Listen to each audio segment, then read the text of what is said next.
I died watching. Mr. O'Connor dancing too. I'm feeling something down below. I'm feeling something down below. I'm feeling something down below. My boyfriend watching, I hope you know. I'm feeling something down below. I'm feeling it from head to toe. I'm feeling something down below. I'm feeling it down below. Down below, down below. I'm feeling it down below. Down below, down below. I'm feeling it down below. Down below, down below.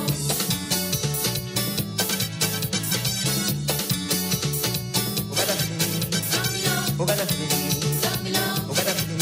Down below. Oh, got a feeling. Down below. Oh, got a feeling. Down below. Oh, got a feeling. Down below. I'm feeling it down below. Down below, down below. I'm feeling it down below. Down below, down below. I'm feeling it down below. Down below, down below.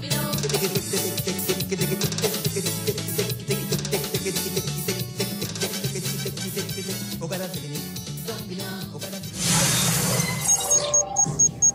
You're listening to Hard Talk Grenada via www.hardtalkgrenada.com. Stay up to date with all that's happening with the new national party, NNP. Send us a message via text or WhatsApp on 405-8683 with your name, email, and constituency. Stay in the know with NNP. Get updated. This cause we pursue puts people at the center. This is a campaign to lift people up, a journey to empower everyone. Our sights are not set too high, for this Grenadian dream is a worthy pursuit. We recommit ourselves to our democracy and to Grenada. We shall not look back nor stand still. We shall keep moving. Vote NNP because we are far from finished. Don't tell me. Hey, yo. Hey, yo. What you come here for? What you come here for? What you come here? What you come here? What you come here for? All we want is unity and peace. Hey, in the party, we don't have to live like peace. No, no, no. All we want is unity and peace. Hey, in the party, we don't have to live like peace. No, no, no.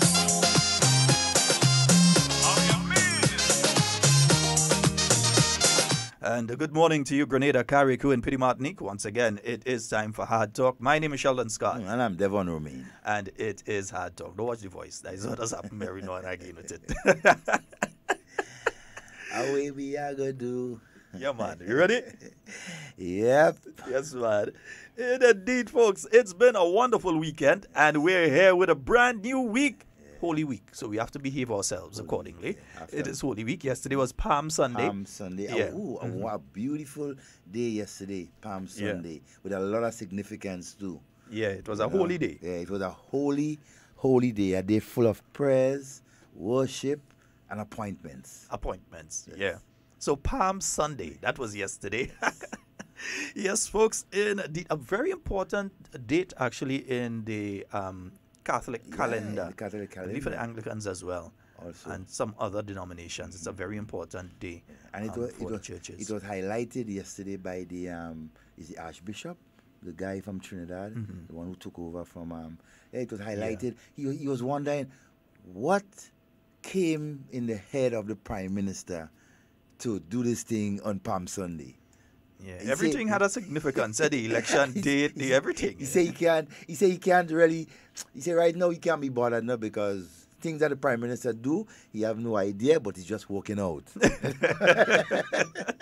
Wisdom, experience, indeed. That's the important thing. Yeah, that's what experience does do for you. Yes, so we're saying a special good morning to all our listeners via the various radio stations. 97.5 City Sound FM, 89.5 CRFM, 92.9 on the Sister Isles of Carriacou and Petite Martinique. Hey, Petite Martinique! Yeah.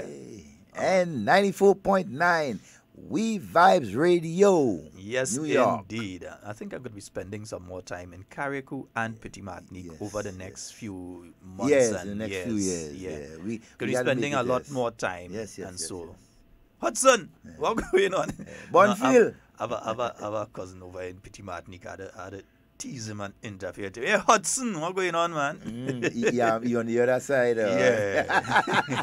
Boy, I know right there you're imagine one of your own relatives could side with men that wanted to deport you.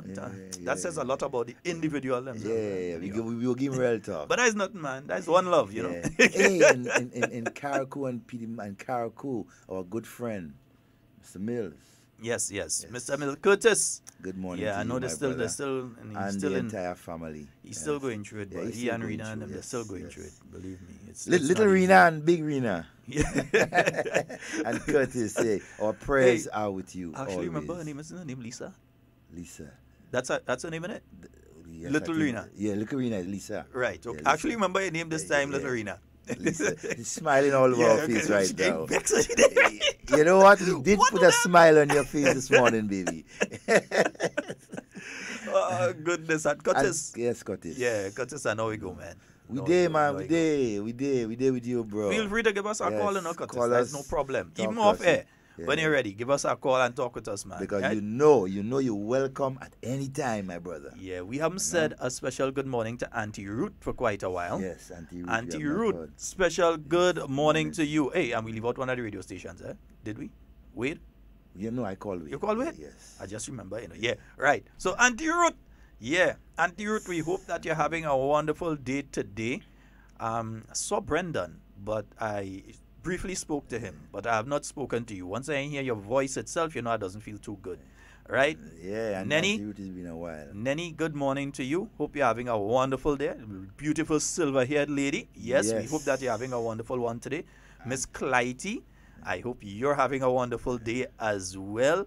Miss Bernice, I had to call the Ridge. I had to take, you see that Monjalo Ridge area there? I had to call the Ridge. So I must call Miss Bernice. I must call Miss Clytie. Next thing can be shut down and then people can't hear. No problem. You have to call them out.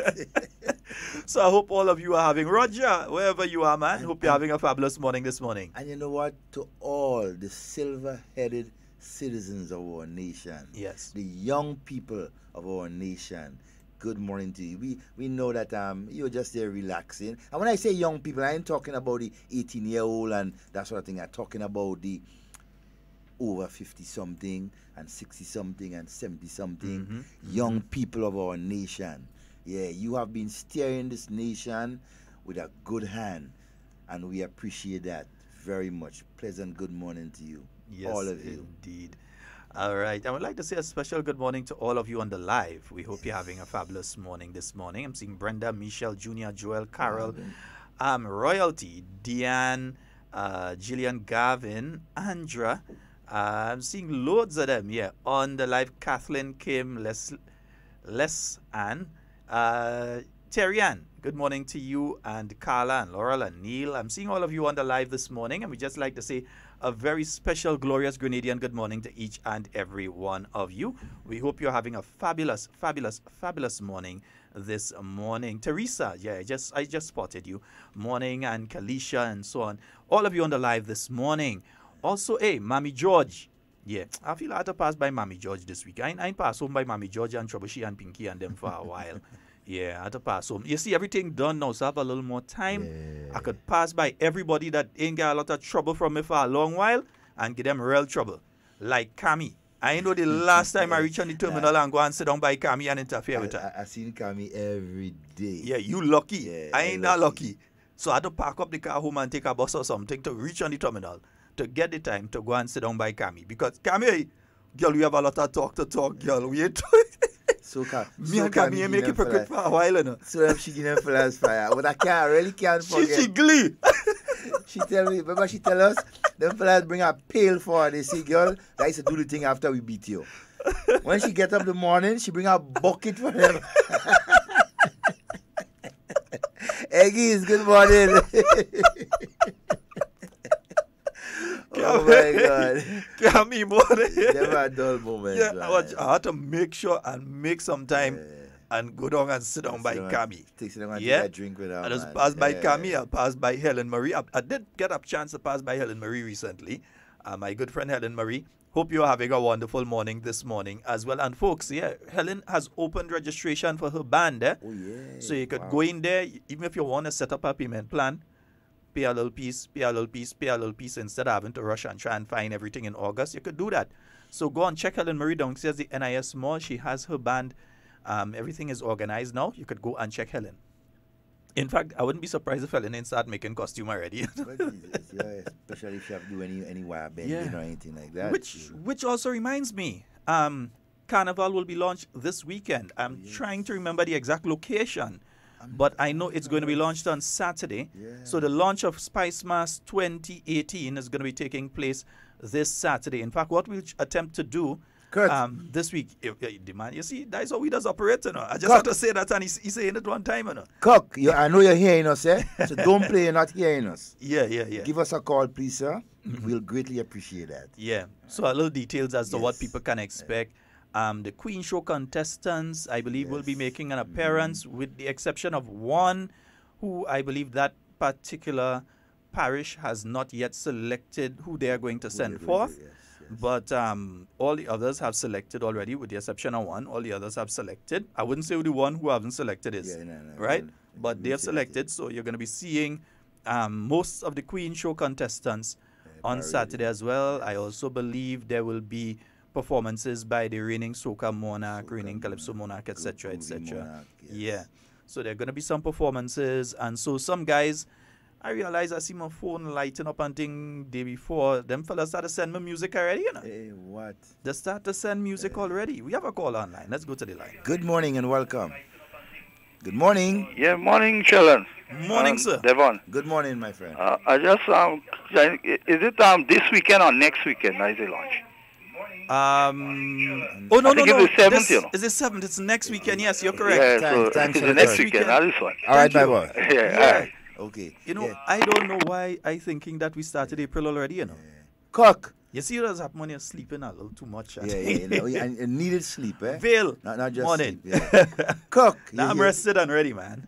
I don't want you to have us keep guessing. Nothing. Cook, give us a call. Give us a call, please. And caller, thank you so very much. Thank you so very much, and we apologize to everyone for that error. But for some reason, I keep thinking it's Saturday. You know? But you see, no, but this is Holy Week, so it wouldn't be Holy Week. It would be the end of next week. Yeah. But that's all about. That's, you see, teamwork, eh? With the information, if you're not correct, persons call us and correct us. But you see, that was only happen on Hard Talk. On other programs, when they say wrong thing, people just call and encourage them. But yeah, no, on this one, if we make a mistake, somebody call and correct us. And that's the spirit of unity, my friends. Hey, Kathleen said she finally got to meet Miss Cammy because we talk so much about her. Yeah. You must have had an experience, sweetheart. Yes, indeed. Yeah, folks, go and check Cammy. I saw she have a end of Lent sale. Yeah, end of Lent priest sale. Yeah, check Cammy. So yeah, check Cammy. She must be having something on sale. Just go check her. She always has, and if she has nothing on sale, buy a drink. And what? Buy a water, buy a malt, something, you know. And you must get something from $5 go up. Yeah, trust me. You don't go and buy Cammy with this thing and you're getting something. You're getting. Go and check Cammy. You want your nice dandan, do up and there. You could get your makeup and thing by Cammy. You could go by Helen Marie and so, and you could sew your nice little dandan and thing for church on the weekend. Nice. You could go and sew up your nice little outfit for church on the weekend.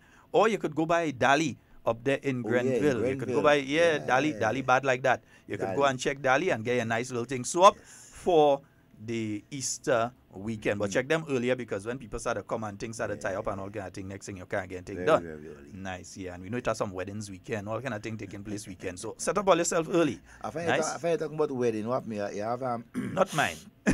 I'm just checking. Yeah. But Devon, yesterday we had the swearing in of the new cabinet. Yeah. Some changes, some surprises. Well, surprises for some people. Yeah, surprises. Some changes, some surprises, and we'll give you the rundown as it is right now. Prime Minister Dr. The Right Honorable Keith Mitchell as Minister for National Security, Public Administration, Home Affairs and Information Communications Technology, Minister for Finance, Planning, Economic Development and Physical Development. The Honorable Gregory Clarence Bowen as Minister for Infrastructure Development, Public Utilities, Energy, Transport and Implementation. The Honorable Yolan Bain Hosford as Minister for Agriculture and Lands. Honorable Emlyn Pear as Minister for Education, Human Resource Development and Religious Affairs. Honorable Pamela Moses as Minister within the Ministry of Education, Human Resource Development and Religious Affairs with responsibility for tertiary education, skills development, and education outreach. Honorable Dr. Clarice Modest Kerwin as Minister for Tourism and Civil Aviation. Honorable Kate Lewis as Minister within the Ministry of Youth Development, Sports, Culture and the Arts with responsibility for youth development. Honorable Nicholas Steele as Minister for Health, Social Security and International Business. Honorable Oliver Joseph as Minister for Trade, Industry, Cooperatives and CARICOM Affairs. Honorable Alvin Dabrio as Minister in the Ministry of Climate Resilience, the Environment, Forestry, Fisheries, Disaster Management and Information with responsibility for forestry and fisheries. Honorable Delma Thomas as Minister of Social Development, Housing and Community Empowerment. Honorable Peter David as Minister for Foreign Affairs and Labour. Honorable Kindra Mathurin Stewart as Minister for Carriacou and Petit Martinique Affairs, Local Government and Minister for Legal Affairs. We have 4 senators would have been sworn in yesterday. That would have been Senator the Honorable Chester Humphrey, Senator the Honorable Simon Steele, Senator the Honorable Norland Cox, and Senator the Honorable Dr. Winston Garraway. And 3 of those senators carry ministerial portfolios. You have the Honorable Simon Steele as Minister for Climate Resilience, the Environment, Forestry, Fisheries, Disaster Management and Information. Honorable Norland Cox as Minister for Youth Development, Sports, Culture and the Arts. Honorable Dr. Winston Garraway as Minister of State in the Ministry of Climate Resilience, the Environment, Forestry, Fisheries, Disaster Management and Information with responsibility for disaster management and information. Yes, so that is the ministerial mix. Yeah, and you realize there are some new ministries created there. Yeah. The Ministry of Climate Resilience, the Environment, Forestry, Fisheries, Disaster Management and Information. That's a new ministry. With 3 ministers. Yeah, 3 ministers in that ministry. Yeah, but with specific portfolios. So, for instance, the Honorable Alvin Dabrio, he has specific responsibility for forestry and fisheries, and his man does dive hunting too. You never see him in the wetsuit? Nah, never see him. The man does dive hunting too. Yeah, He well, does go and dive. A golf man. So Yeah, he's an original golf man, that. You know. Yeah. So he does dive hunting too. So the Honorable Alvin Dabrio, he's the minister in that ministry, but he has specific responsibility for forestry and fisheries. Let me see, under the Ministry of Youth, Sports and Culture, you have Norland Cox as Minister for Youth Development, Sports and Culture. But under that ministry, you also have the Honorable Kate Lewis, and she has special responsibility for youth development. So the youth program, I nearly said Senator, you got to get out of the head. Get it out of the head. The Honorable Kate Lewis has responsibility specifically for youth development, right? And you know what I admire about that combination? Youthfulness. yeah, 2 youth people, Yeah, 2 young people in charge of they it. can identify Yeah. the young people. So, You know, there are some countries that actually had youth ministers who in the 80s and all kind of things. I mean, I can't understand that. Youth minister in the 70s and 80s.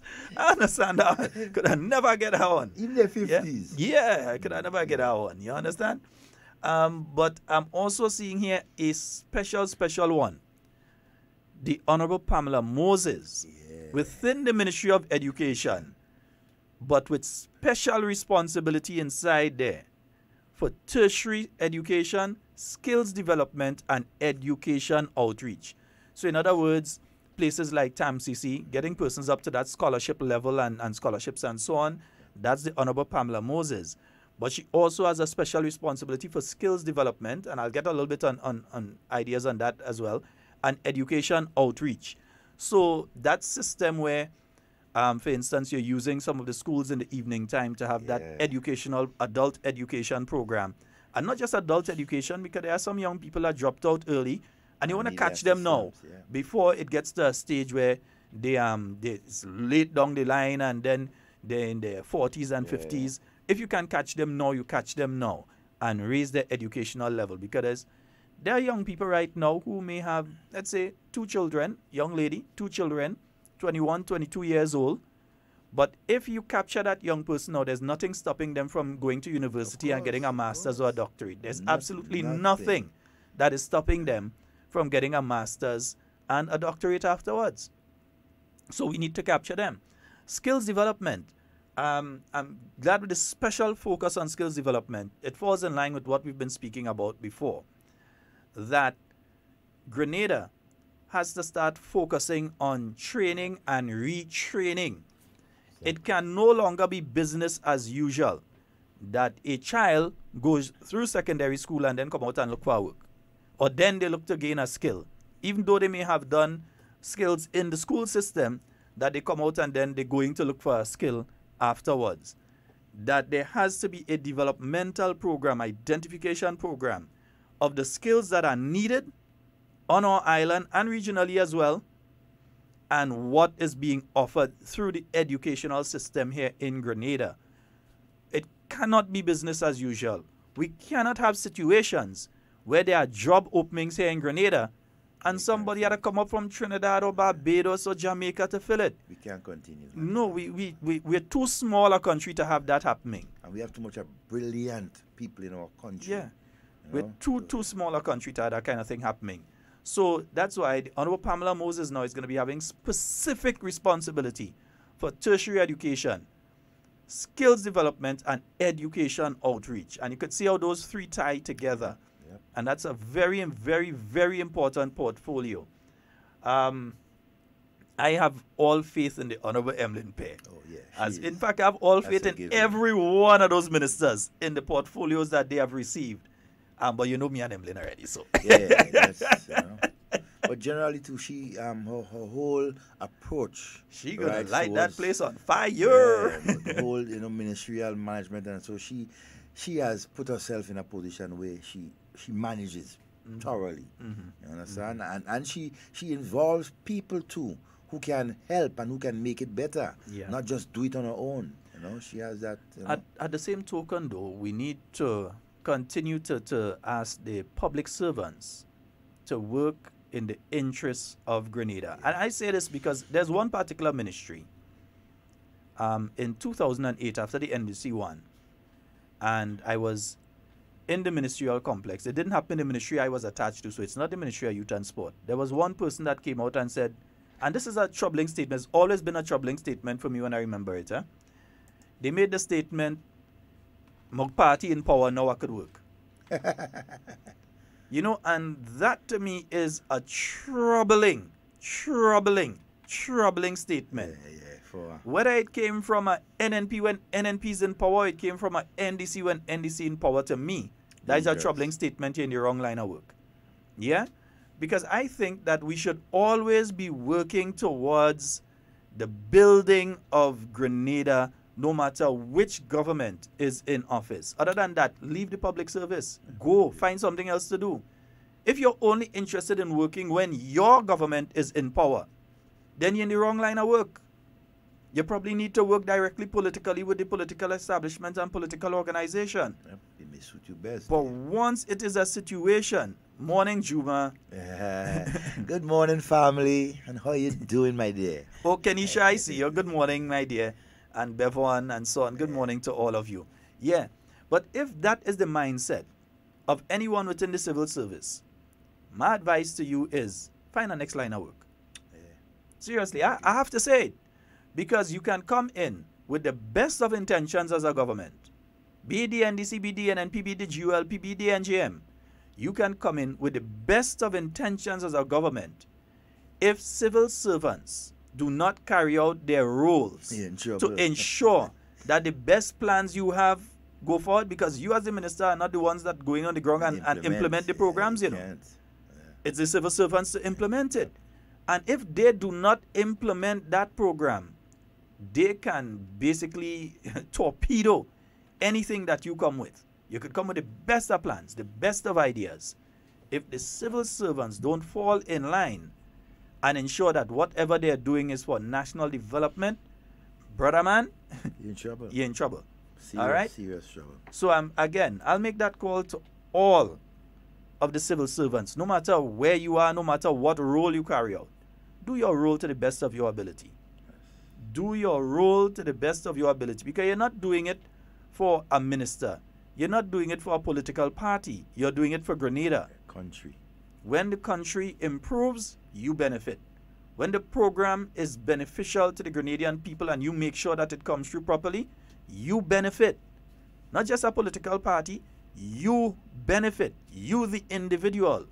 Your tax dollars that you paying would be well used. I can't be paying tax dollars and don't want to see thing come through successful. Yeah. And what sense does that make? Yeah.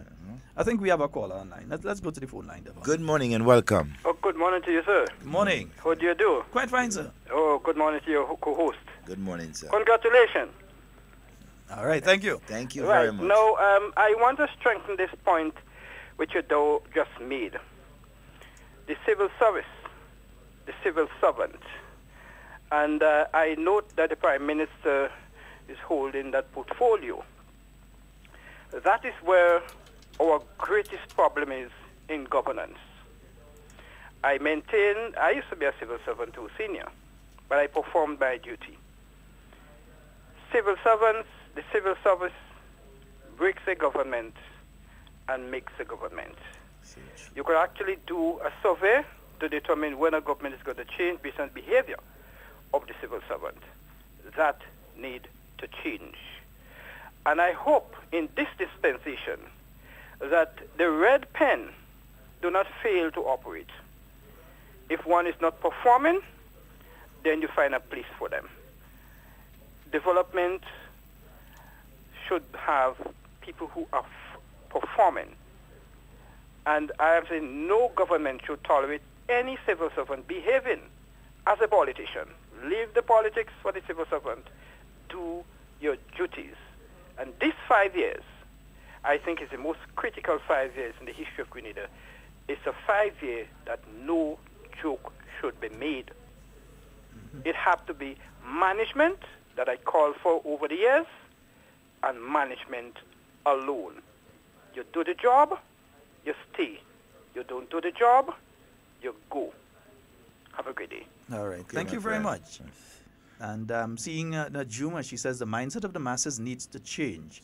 We cannot keep doing things the way they've been done in the past. While there has been much growth, there is so much work left to be done, especially in areas such as youth and social development. And that's correct. So true. Yeah? So true. Because you see programs implemented, and you see that there are people inside there who carrying political agendas sometimes that try their very best to torpedo They hinder the that whole process, program. yeah. And sometimes you realize that you spend a $5 million in something, or you spend $3 million, you spend $10 million in something. And the outcomes which you were expecting, you don't get those outcomes simply because some people decide that they're going to serve a different master than the Grenadian people. Yeah? They decide they're going to serve a political agenda. And a political agenda must never be part of our developmental process. Especially for persons working in the public sector. Yeah.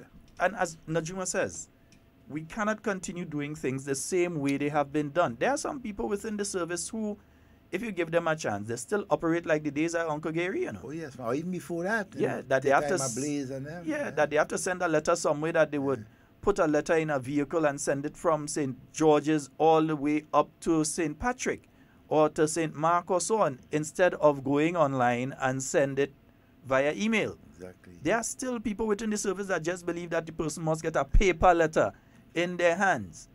Yeah? And I mean, legally, people can use digital signatures and so now. I would know. I was the person that was dealing with that particular bill when it came to Parliament. Yeah?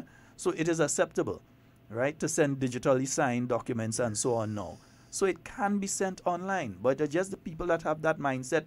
It must be a handwritten letter. You put it in a vehicle and you send it up. Yeah, or Yeah? You have a department, different departments within one ministry. You have a letter, you have to go to the registry, then they go to the SAO, then come on. Yeah. You know, too much a bugging, holding down Or of the before, system. they would do a circular, and they're doing a circular, but they have to do a paper and then send it around to everybody, or send each person in the ministry Yeah. a letter. So if there are That's- 200 persons in that's the ministry, wastage. you have to find 200 letters to hand them, Yeah. ink which costs somewhere around $700-800 sometime to Exactly. replace. A ream of and paper. Yeah, the ream of paper and everything, and they have to send. And the So time we to do all these cannot, things. And that's one aspect of it. Yeah. But there's the other aspect of it, which goes back to the skills training that we've been speaking about.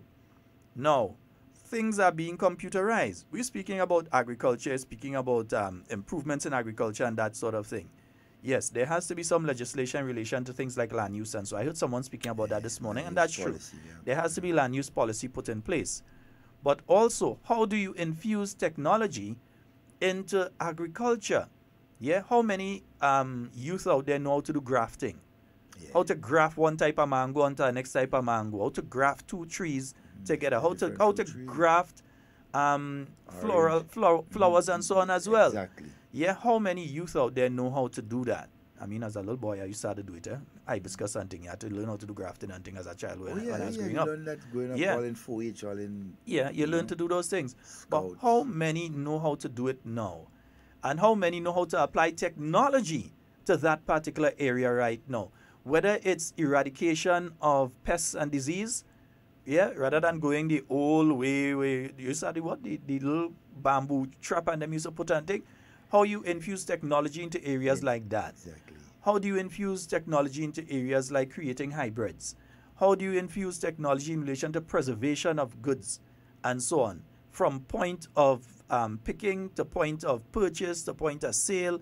How do you do these things? How do you infuse technology into that? Yeah?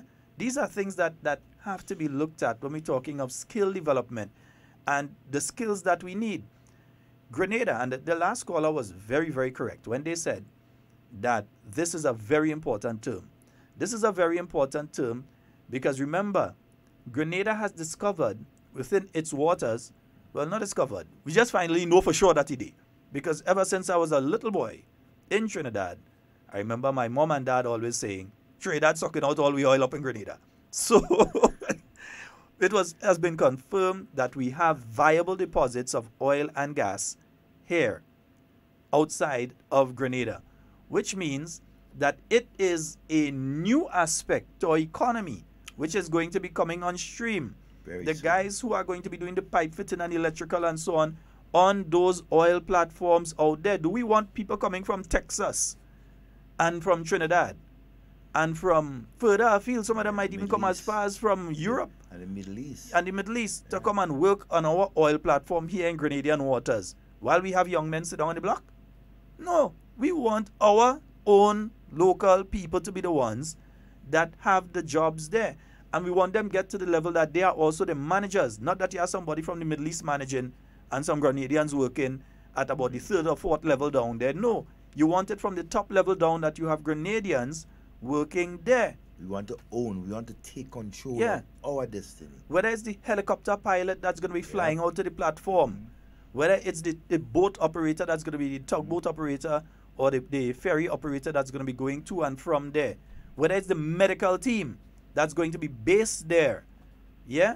Whether it's the scientists, the chemists and so that are going to be working there to monitor things, or the guys who are actually doing the piping and so on, and the drilling and all of that. Yep. We want those to be Grenadians. And therefore, that skill development that Pamela Moses is in charge of is so important because now you have to start recruiting from among our population, the best and brightest, and send them as soon as possible to start learning in these fields.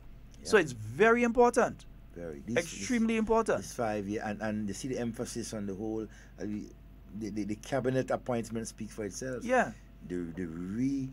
Not re-educating, but the further educating of our people to areas in which is new, but again, it would create much more employment for our people, right? Development, and so we have to really take. But Devon, do you remember? There's also the other level to this. With that industry and the finances that it brings and the opportunities that it brings, it also brings the opportunity for Grenada to get seriously into manufacturing. And when we say manufacturing here, we're not just speaking manufacturing in the sense of agro-processing, but other forms of manufacturing as well. Clothing. Yeah. I don't know why we would have to be buying clothes out of Trinidad. Exactly. We could be doing, or all clothes could be sewn right here in Grenada. You see the stylish women and them just make for themselves. Just with a t-shirt. Just with a t-shirt. So you can imagine what else they're capable of. Imagine you're making dress and skirt with a t-shirt. Yeah. I mean, so we need that we particular have it, area, yeah. and that's how so very important. If I'm not sticking on anti-PAM, that is we what need to because it's an important educating our area. people. Yeah, Yes. it's an important area. I know Very important. outside of that as well, that is also why you need to ensure the health sector is in safe hands. And but I know for a fact that the Honorable Nicholas Steele has done an excellent job. I would kind of be surprised if he ended up in a different ministry. Not that he's not competent, not that he's not capable, but he was doing such a wonderful job in healthcare so far. Yeah, and again, he's the minister. He sets forward the policy. Exactly. Yeah, but he's not the one that meets people in the emergency room. So when they have a bad experience in the emergency room and they start cussing the minister, is the minister getting cussed? Or is he getting a cuss? When we have to know that you have We to have to hold change that, but you have to hold accountable the people who actually doing that kind of behavior, as I said. Exactly. When something happens, I often look, did it happen because of me? Did I not do something as the leader in this thing? Did I not do something that I was supposed to do? And you go down the line. Did I not provide the equipment? No, the equipment is there. Did I not provide the medication? No, the medication is there. Did I not provide the trained personnel? Yeah, the trained personnel is there. Then you provided what you're supposed to provide. Did I provide the policy and guidelines? Yes, you provided the policy and guidelines. Did I provide a proper working environment? Yes, you provided that. Then why is individual A behaving in that way? And then you have to try and assess now, is it because of individual A, or is it because of some other part of the entire scheme of things that causes that person to operate in that particular way? And you have to look at it from that perspective. It's not just walk in place and say, you fired, you fired, you fired. But you have to do some introspection, check yourself. And then you have to check your system and how your system operates to come to a final conclusion of the way forward. And I think that is a lot of the approach that Minister Steele has been taking. And I'm pretty excited. Phase 2 at the General Hospital, we see that coming along nicely. We're seeing the new ambulances, and so we're seeing new services being offered right in St. Andrew. We look forward to new services being offered in Carriacou and Petit Martinique as well. And to all the health centers around the island. Improved services being offered. But Minister Steele could get 100 ambulances. 100. He could go, negotiate, get 100 ambulances for Grenada. Yeah. He could also go ahead and get the best state-of-the-art equipment for every medical facility on the island and stock them up to the ceiling with the best medication. But if the individuals working in the system do not have an attitudinal change in how they interact with the general public, you're going to continue to have complaints. They're going to continue to have complaints. And the thing is, and sometimes I think the vast majority of our people working in the medical system get a bad name off of a few. Yeah. You know, the vast majority of people, you go to the accident and emergency, and there are doctors there like our good friend and others who take excellent care of you.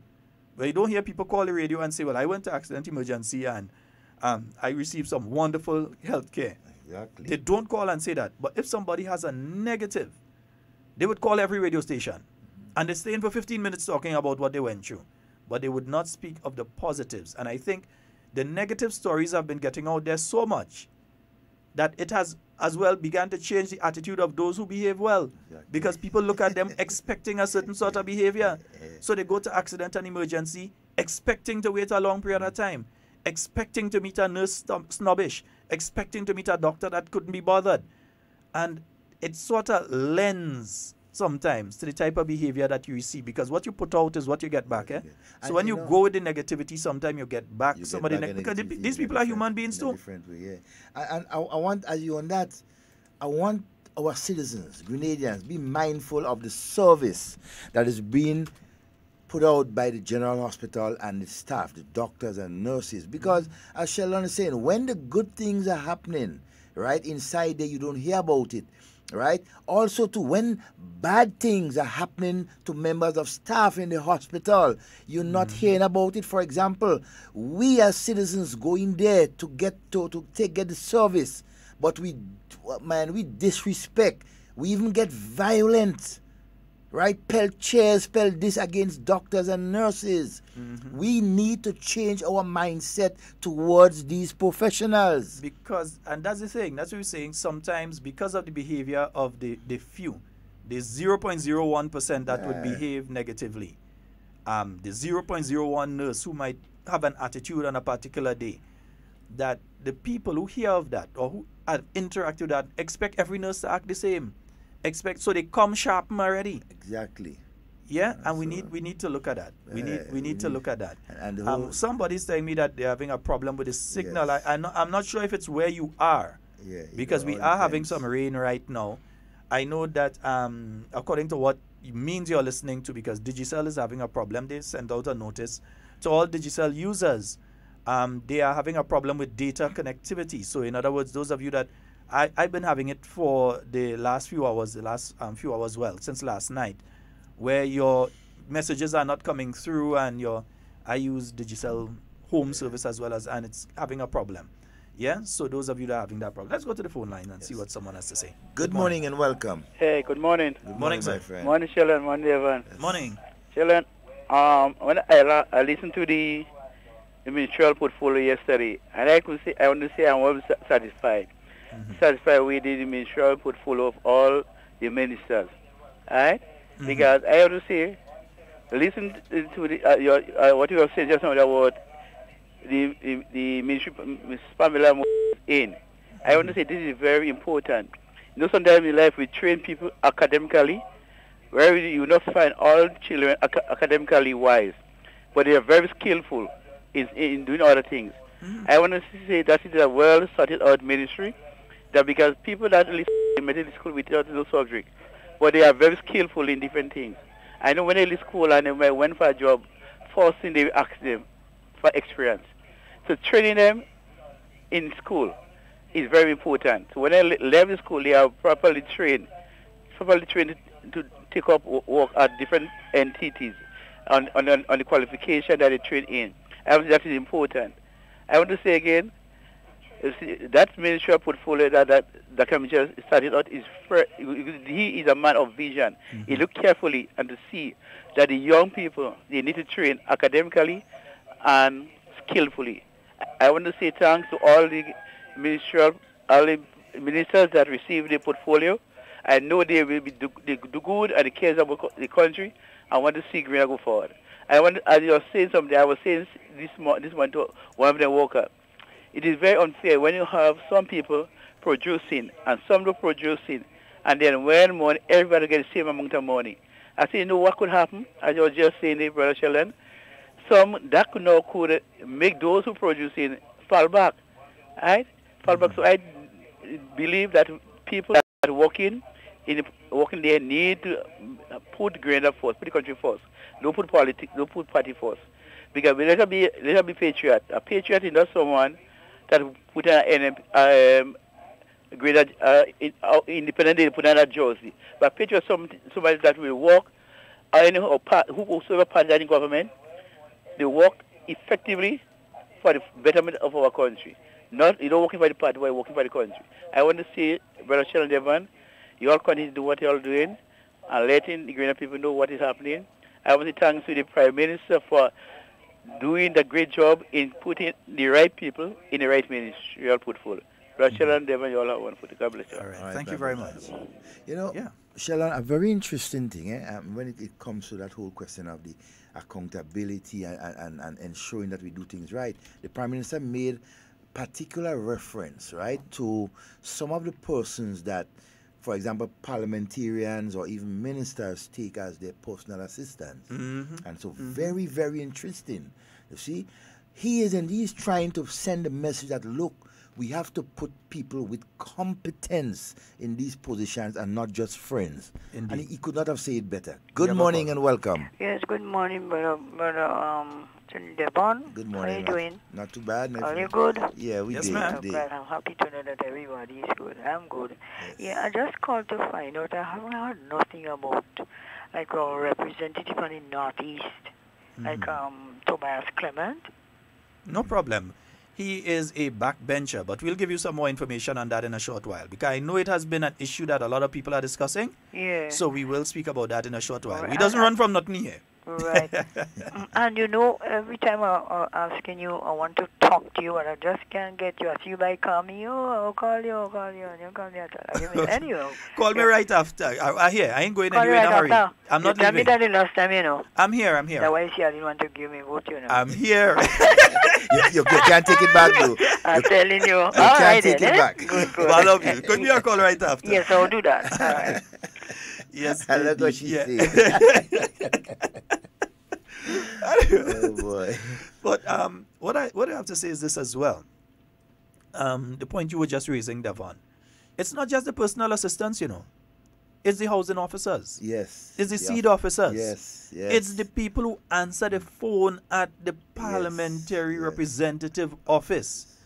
It is the person's ability to be able to have a confidential discussion for you, and not that you go to see your parliamentary representative and the parliamentary representative pass on certain information to the secretary, and by the time you get home, somebody in the neighborhood able to tell you that you come out by so and so and ask for so and so and so. Yeah? And all are we agree? Yeah. There are some that are good, but there are some that are not so good.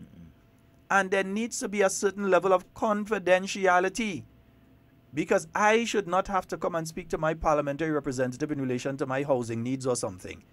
And then by the time I get home, the next door neighbor able to tell me, well, you think you're getting that, you ain't getting that or no? Because so and so is the case, and the secretary say this, and this one say that, and so on. No. There has to be a level of confidentiality, and along with that, the competence to be able to have the job done. So I am glad that the Prime Minister made that statement yesterday. It goes all way past just the personal assistant. It goes down the line. Deep into the belly of the structure.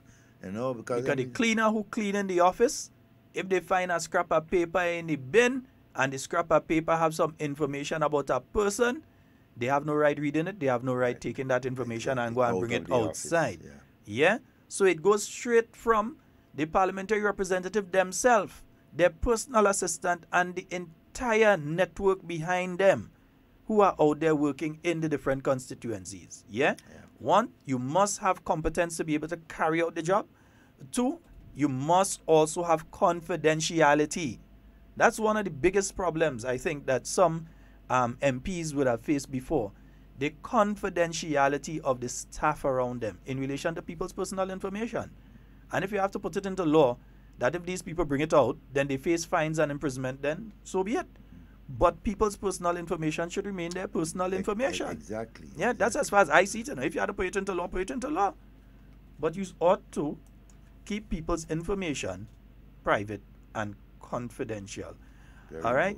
Very important. I'm seeing a conversation here in Juma and Nedra. They start speaking about the mindset. Yes, the mindset has to change. Has to change. And there was something that she mentioned earlier. About the academic. The academic thing. Now, sometimes I sit there and I listen after CXE. I listen and you hear a student come out there with 13 subjects and 14 subjects. And you wonder why. Yeah. You wonder why. I mean, yes, you're able to do it and so, and you're able to boast and say, okay, I'm the island scholar, able to do that and so. Like Naju said, bragging rights. Yes, it's bragging rights, basically, you know. Because if a person is looking to go into medicine, there are certain subjects that you must get. You need, right? So you know that you must have the sciences. So you must have biology, chemistry. You could hold on to physics as well with that. Maths and you must have math. You must have English. And you could add some other subjects along with that, right? But what we have found happening a lot, for instance, I know of students who have come out from the school system. They're interested in going into the field of nursing, for instance. But the subjects that they have done don't lead to that career. So then they have to take 2-3 years to go and get the additional subjects before they can get into the field of nursing. Because you would need a science subject, you need math and English. So no matter what you're doing, you need math and English. You must have those two. Whichever area you're looking to get into, those are not areas that you could say I could do without. You must do them. No student, in my mind, should be allowed in any school in this island to write CXE and not write math and English. It should be compulsory. Yes, it should be. There should not be a single, and if you're a parent and you allow that, it shows that you for yourself need to get with the program.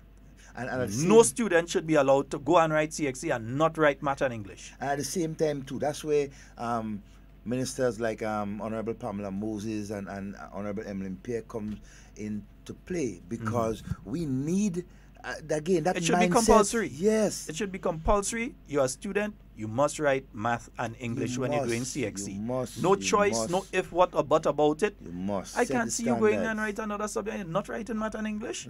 That is so important. And parents, you must play a pivotal role in ensuring that your child is being guided, right? They will want to achieve something in the future. They may want to be whatever they want to be.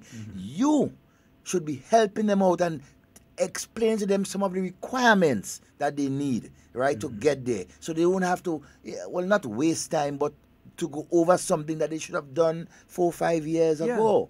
You know? And then at that point in time, they are burden on you, you know. Exactly. Because they live in home. They're doing a subject, and you say they're doing a subject. Don't worry, they're looking for a little something, a little pankwai in and between. Yeah, some people don't know the meaning of the word pankwai. But anyway, looking for a little pankwai in and between. Yeah? Andrea says some workers at the hospital and nurses must stop patients' business and put it to friends and family. Yeah, that's true. Yeah. You have that situation sometimes within the medical profession where that confidentiality is lacking. And I say put it into law. If you have to put it into law, that if they do that, Kinza is saying it is compulsory. No, I know students that write CXC and they write maths or English, so it's not that compulsory, no? Not compulsory. It should be compulsory. It should be compulsory. Yeah. You should not be allowed to write CXC unless you're writing math and English. Yeah. You see, and again, man, that topic is so important. And that's a wide one. Yes. And it's a program in itself. Very, very wide. But the bottom line is that, look, the guidance of our young ones, right, to achieve what they want to achieve. Let us, as parents, as adults, as experienced persons, set the tone. Listen to them, hear what they want to do, and guide them to make that good career choice. I'm seeing two people saying it's compulsory, but the thing here, maybe some schools have different rules to others, because I'm seeing schools, and I know of young people up to last year that wrote CXC and did not write either math or didn't write English. I know of situations where that has happened. So maybe the rules are sort of lax at some schools. If that's a rule from the Ministry of Education, it is not being carried out in some of the institutions. So I'll talk to Minister Pierre. That's one shall fix. And then you see, you're saying compulsory, but what is the sense you allowing a student to go and do math and English, or even either one of them, and you know for yourself that they won't pass because of the preparedness? And that brings me to that point. Minister Emily Pierre, Minister Pamela Moses, there are some square pegs in wrong holes. And I'm talking about a lot of our teachers in the secondary and primary schools. The level of preparation in particular subjects, I mean, it is questionable. It is questionable. And I really need for the Ministry of Education to do a review in terms of the persons that are teaching our young ones, the sort of knowledge they impart, right?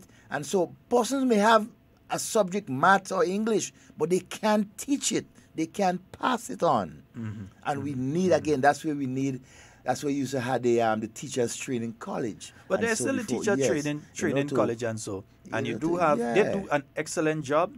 I can't fault them. I believe they do an excellent job with the education of teachers and so on. And the teachers that pass through there, that is important. Folks, the phone line, we haven't called the phone number for the day, and it's no, after 11. 440-7377. And 347-329-3101. Yeah, there may be some people outside of Grenada who want to join the conversation as well.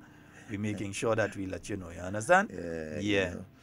So, but the discussion on this whole, I mean, the education of our nation is important. Yeah. If we need to manage the resources, right, that we have, what we will get in the future, if we need to plan the course for our young ones coming up, we need to educate ourselves in order to pass that knowledge on to our young ones, right? So the task ahead for you two beautiful ladies in the Ministry of Education, your work is cut out for you. We have a caller. Good morning and Morning. welcome.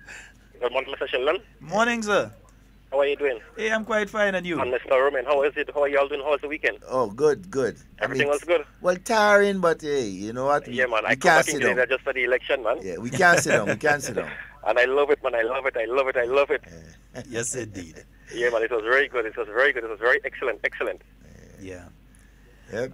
We enjoyed yeah, it. I called to make a little point this morning. I was listening to radio this morning, and one gentleman was calling in on the NDC program, and he was saying about how they could let Mr. Tobias go back into power. What? No, he's not in power, and he's still getting X amount of salary at the end of the month. Well, you see, and that's an issue that someone just asked about, and I said we're going to speak about it in a little while. We're going to take a good little while and explain what's taking place. All right? Yeah. All right, then. Thank you. No problem. All right. In fact, we could do that right now, Devon. I didn't want to get off the topic at the appointments yet, but let's deal with this one and we could intermix. Now, nobody voted for a minister. When you vote for a parliamentary representative.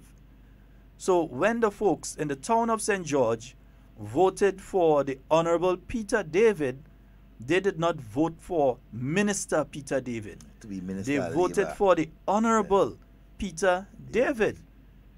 And they know that the Honorable Peter David could take up any ministerial portfolio. Anyone. But the main focus is not about ministerial portfolio. It is about the development of the town of St. George. In the same, when you voted for Tobias Clement, who you voted for was your parliamentary representative to represent the people of St. George Northeast. Yeah? That is what you voted for. You voted for an individual who would ensure that if there's a broken road, that the road is fixed. Or that even if it's paved now, that there is a plan in place so that you patch the pothole now. But there's a plan in place to redo that entire stretch of road within the next 5 to 10 years. Who would ensure that the health center is properly fixed, that people inside the health center and rain falling and they're getting wet, that there's medication inside there, that it's properly staffed, and that it is open at reasonable times for people to be able to access the services. You voted for a person who would be able to, scholarships are being distributed, and that person will be able to say, my constituency, St. George Northeast, needs X amount of the scholarships. If everybody getting, I want my fair share, to have their fair share of scholarships as well. Or if it is, for instance, the police receive vehicles and there is a police facility within that constituency, that person could make noise and say, listen, mine had to get 2. I need 2 of those vehicles and them here. The farmers and them need 2 police vehicles to come around and check when fellas go in the land and thief this house up. So you vote for a person to represent your constituency, to improve the standard of living of the people within the constituency, to improve the infrastructural development, to engage and encourage development of business within that constituency, to provide employment for all strata of persons, not just youth, but middle-aged and even elderly if they so desire, to provide services for the elderly people of the constituency, be it medical, be it housing, be it whatever, and the same for the younger people and everyone within the constituency. That is what individuals went to the polls and voted for. But you see, Nazim Burke had a different idea. He was so focused on fighting within the NDC, focusing on the Ministry of Finance, which he didn't even do a good job in, and focusing on other things, that he forgot the constituency. And that is why he's out now. That is why he was out in 2013. And that is why he will stay out. Now, with winning 15 seats, it also means that you must have, because there must be the Public Finance Committee and other committees and so on, you must also have a Deputy Speaker of the House of Representatives who cannot be a cabinet minister. So it means that at least 2 individuals, 2, one to head the public accounts and one as well to Public Finance Accounts, trying to remember the correct one here. Public Accounts Committee. Right. And one who could act as the Deputy Speaker of the House. You must have at least 2 to 3 persons who remain outside of the realm of the cabinet. Yeah? It happened in 1999 up until when Michael Batiste resigned. It happened in 2013 and it happens now. Right? So that person can carry out all, even though they are not a cabinet minister. Because what happens with the NNP cabinet is that at the end of the, for instance, there would be a cabinet sitting now. When cabinet has ended, Toby would go down, and Anthony Boson, I believe, is the other person. Both of them would go down, and they would be briefed on what took place in cabinet and so on. And they will also be able to make application on behalf of their constituents. It does not stop them from providing for the constituents of the constituency because they're not sitting on around the table at the cabinet table. Well, they actually are sitting there, but they sit there after the main discussions have taken place because they are not cabinet ministers. But you know, I think the whole big talk, the hula bahoo. No, they want Toby. That's the thing. They just want Toby. And not so much. And here another thing. Why you think Honorable Tobias Clement was able to effectively defeat former Deputy Prime Minister and Finance Minister Nazim Burke? Because why? He spent enough time within his constituency to ensure that the constituency is being serviced. Right? I mean, we know V. Nazim Burke is not an easy person to beat in the Northeast. He won it twice. Honorable Tobias Clement was not taking any chance. He wanted to make sure that he was elected to serve the people. That's what you're elected to do, serve the people of your constituency. Right? And he did a very good job of that. Then it is up to the Prime Minister if he decides that he would like you to be part of his cabinet. Yeah? So he can select senators, people who were not voted but are selected. He can select senators and give them individual ministerial portfolios where he believes that they would be of benefit to the nation. Yeah, they should have some more those individuals can focus solely on a ministry because they don't have a constituency to work on as well. Exactly. In the instance of Honorable Tobias Clement, because he's not selected now, yeah, which may be, I don't know, it could be personal choice or it could be an agreement together with the Prime Minister. It does not bar him from a year from now, from a week from now, to be a cabinet minister, from a month from now being a cabinet minister. And I think these individuals continue to do themselves a disservice when they make these sort of statements because it shows a total lack of understanding of the entire system. And some of it too is basically the whole propaganda trying to shift the discussion. We know that they are desperately trying to pull a Lazarus on their political leader's career. We know that they're trying to pull a political Lazarus on their political leader career, and I ain't afraid to say it. And you see the time they're trying to pull it. Friday is Good Friday. That's when the dead does race. Not Friday. Not Fridays. Next week Monday. Friday does dead and Monday the race. But we understand they're trying to pull a Lazarus. We understand that. Right? And they are not, you see, and they are mad because Honorable Tobias Clement was very effective. The man got more done as a non-cabinet minister than a person who spent not only time as a government minister, but a minister of finance. Exactly. That's not effectiveness. I really want to applaud Honorable Tobias Clement, and because he understands this thing, he understands it, and the Prime Minister, with his wisdom, right? In the last 5 years, he know that he had to ensure that the wings of V. Nazim Burke was clipped forever.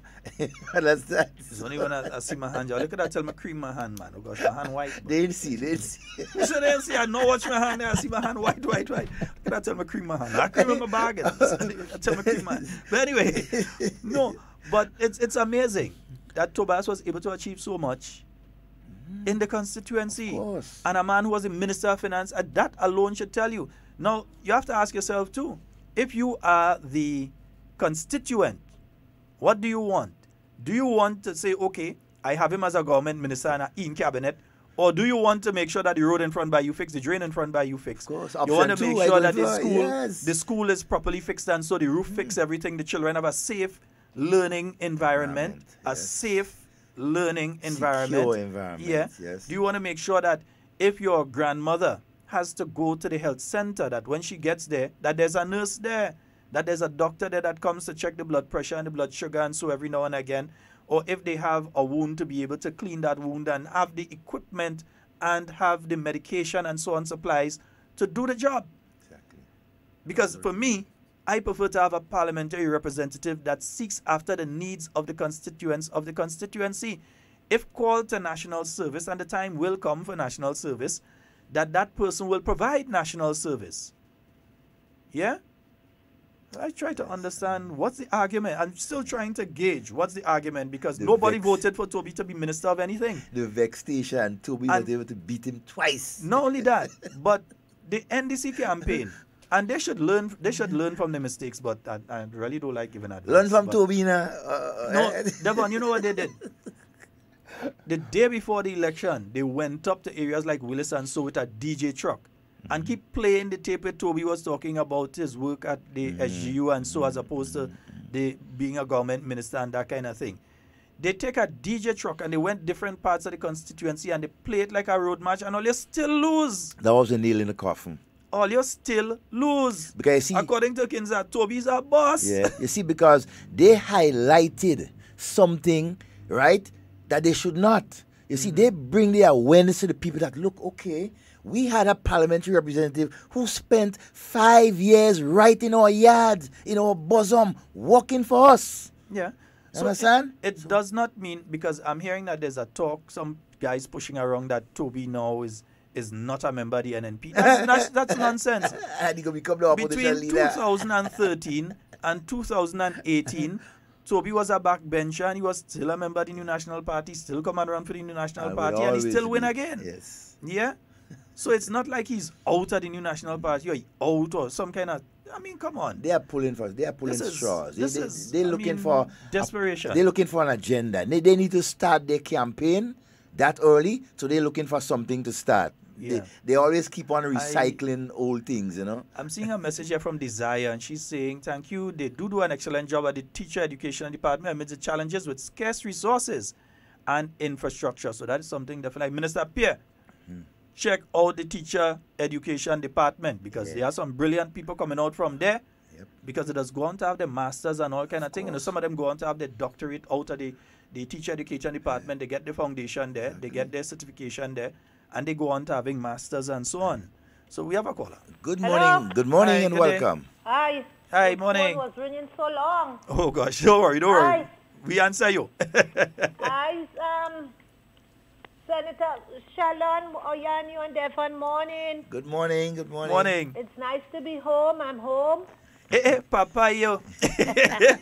You in the place? Yeah, I came in and I was in time for have the thing up in Grenville the Sunday before. Okay. And but I wasn't able to vote. I think, Sheldon, we have to look at something where people could vote. Something had to be revised on that thing. But anyhow, we'll talk on that another time. Mm-hmm. I did not get to hear about the senators. Who are the senators? I only will put on the TV late. We've named only 4 of the 7. Who is So that? you've had Senator Chester Humphrey, right? He's been named Senator Nolan Cox, Senator Simon Steele, and Senator Winston Garvey. They are the senators? Yeah, four of the 7. In spite of they have ministries? 3 of the 4 that I've just mentioned have ministries. Oh, Are they so part in of spite of they have in ministry, they still could sit as senators? That's always been the case since independence. Oh, okay. That's nothing new. Well, I need a little more clarification on that. Anyhow, What you need, know- what you need to do to help yourself with these things, and I'll tell everyone to do that. Get yourself a copy of the Constitution of Grenada. okay, we need to. Everyone should have a copy of the Constitution. I want to give me a little 2 minutes or so, Senator Scott. I want to talk about if we could do back that referendum before our Prime Minister leave, I want to really thank God for the safe election and whatever people may say. And I knew that Dr. Keith, the work was not finished to help us as Grenadians. What people need is just a daily bread to get by, for providement for now and for later on in life. This is really what people need. And this is what Dr. Keith is doing to us, to help Grenadians, to bring us to those points in life. And I was very disturbed listening to George Grant program yesterday, and my sister who says she's in Christ, Sister Jones, talk about people, young people get a bottle of rum and $100. I feel very insultive because I have my young children here voted, and I was so happy. I woke them up 5 o'clock. I said, "Oh, you get out, it's time to go." I have children and grandchildren, Sheldon, and those young people went out to vote. Where these people get rum and $100? And I guess the whole population of them did not have that. Why she said this damnable thing? We'll get to that in a while. I'm annoyed and disappointed in her as a Christian to say that. And if she's saying that, I think we as Christians have a lot of work to do. You know what I'm saying? To talk to our young people. Because on Friday, Senator, you walk down by the bus terminal, you see all them young people drinking. Is that the time the politician giving these people drink? This is the people lifestyle. So where's she going with that? I'm so unhappy and disturbed for a Christian talking this. Look, I was so annoyed and hurt because I have young people who went out and vote, Sheldon. And I woke up, them young people couldn't sleep. I woke up maybe 2 o'clock. And when 5 o'clock, I call out to them. I say, my daughter, my 2 daughters and my grandchildren. I say, all you get out, my son, and all you get out. Because I know what is at stake with us in our country. Anyhow, we'll talk another time. All right, my dear. No problem. Well, what I'll say is simply this. Desperation knows no bounds. And you must remember who is speaking. Joan Purcell was the recipient of the first 15-0. In case you don't know your Grenadian history, that hurt her. Joan Purcell was the recipient of the first 15-0. It wasn't present. And she was a leader, a co-leader. She was the co-leader of the coalition. Yeah, of the coalition. Yeah, so she was the recipient of the first 15-0. Yes. Right? After that, yeah, she kind of step out of politics, leave, go. She when I say step out, front line. Yes, but was very instrumental with NDC up to this day, throughout the years, supporting them in all different areas. So outside of that, and Ms. Joan Purcell, when you talk about who campaigning when there was president at the Senate, that day I have a problem with that, man. Try to remember 2013 and where you were during the NDC motorcades and so the Saturdays and so and Sundays. Well, Saturdays I saw you. I'm disappointed in her with that. Before that, so when you want to come and talk about who was president or Senate and who was saying, look in the mirror, right? Yeah. Nice. But outside of that, what you're seeing taking place within the NDC, there are more than one camps right now. There's the camp of people that are saying that Nazim Burke, as political leader, and all his hangers-on need to go. They need to leave, exit. You're hearing that. I ain't one way or the other, right? I don't mind dealing with the devil, I know. Right. So there is one school of thought, and they cannot deny this, that within the camp of the NDC, there are very loud voices that are saying that their political leader need to go. Especially the big mouth one that we program on the mornings. Yeah. Well, I know. He set the tone. Right. He set the tone but to get rid of Nazim. They have that. That's one aspect of it, that he needs to go. Yep. There are also the Burkeites, if you want to call them that. Or the Sheilas. That are fighting the Sheilas of a Burke. battle right now to preserve him as political leader because their own existence within the NDC depends on him. He's at stake. He's at stake. So they are fighting a battle, a ground battle right now. A bruising battle. To try and preserve him as the political leader, because if NDC were to have convention next week on the convention floor, he gone. So you see how he is gone. You see how So they're selfish fighting right now to try, because they won't go to a convention anytime before the end of the year. Then they may issue the clause that once you're there, you have two terms before you could be challenged. So he may try to hang on for that 2 terms. Exactly. But you see what how selfish they are. The different sides, they are just thinking about themselves. They are not thinking about the party and country.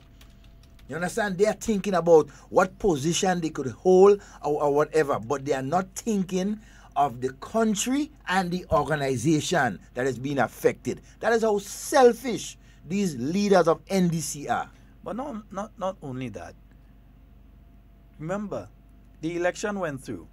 You never heard certain people like Ann Peters talk during the entire election campaign, and you have to ask yourself why. Auntie Ann, you have heard people right. like Finsley St. Louis come out directly and say that he's not going to give advice to people that don't want advice. Don't want to listen. You have to understand also people like Miss Ingrid Rush, who warned them about the pushing out of certain groups of people and the manipulation that was taking place within the organization. And they can't say we lie. We could play tapes for everything that we just said. So you're seeing those sort of things. You're hearing those sort of things within the organization. And you know that as much as they try to hide it, because NDC people talking, as much as they try to hide it, there are various camps inside there. Oh, yeah. There's even one camp that's saying bring back Uncle Tilly. Oh, yes. Oh, There's yes. a camp that's saying bring back Uncle Tilly as leader of the NDC. Yeah. There are the camps. And I mean, if some of them want to be brainwashed and believe their own stupidness and continue to operate in that way, be all well and good, say we lying, but we know what we're saying is fact. Yeah? That at the end of the day, I believe that Burke will not do the gentlemanly thing and resign.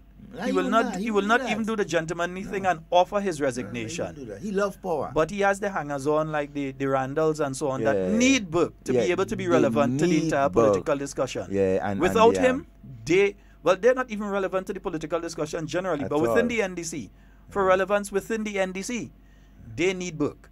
Yeah. And therefore, they must try their very best to make it look like everything nice, everything okay, and he's going to remain as the political leader. Whatever they do, I don't care, because they're still getting 15-0 the next time around. And you know what a significant thing they did to try and make people feel like they're moving some way. They do so and they push out Jenny from the program. And they bring in the PRO to make it look. That's just a sham. You trying to make excuse for the dirty campaign that you all carried out, right? During the last election. But right? so bad to so worse? Of course. I mean, you don't make a difference. Listen, leave the people alone. Yeah. Leave the people alone. But if they want to do that, do that. But I take serious offense to the barrel lady coming and tell anybody about who give who thing rum and thing to drink and so on. Yeah. Madam, you need to go into St. George Northeast and find out who was passing and leave 2 cases of drinks here and a bottle of rum there and all kind of. I could assure you it wasn't the NNP. Go there and find out who was dropping little $100 and little $250 and thing there. Find out who was going into St. George in some of the little stores and so, and pressing money into some of the workers' their hands and tell them a little is a feast.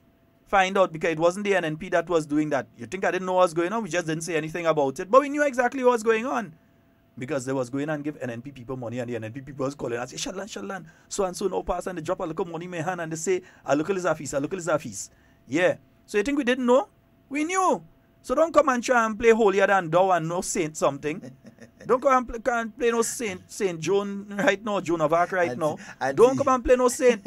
Because the organization that you are defending did that all over this country. And I would have advice to you, Sister June Purcell. And we're very good friends and I respect you. But you know what?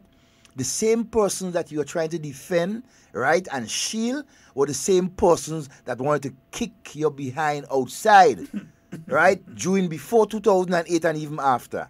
You are lucky. I could say that. I was in NDC. Sheldon can't. I could say that. You understand? So the same persons you're trying to shield were the persons who are trying to get rid of you, because you were deemed a pure Tillman. A purist. Yeah, a purist Tillman lady. You should check the history. Okay, but anyhow, we give you all enough advice. Ain't give no advice. Back to our main topic, the ministerial Yeah, the minute. portfolios. Somebody and had so. mentioned something about one aspect of what Dr. Mitchell was speaking about. You know, they mentioned something and it slipped me. So it was an issue that we had to raise out of his address yesterday. And next thing, that's the one. Yeah. Constitutional reform. Oh yes. Yeah.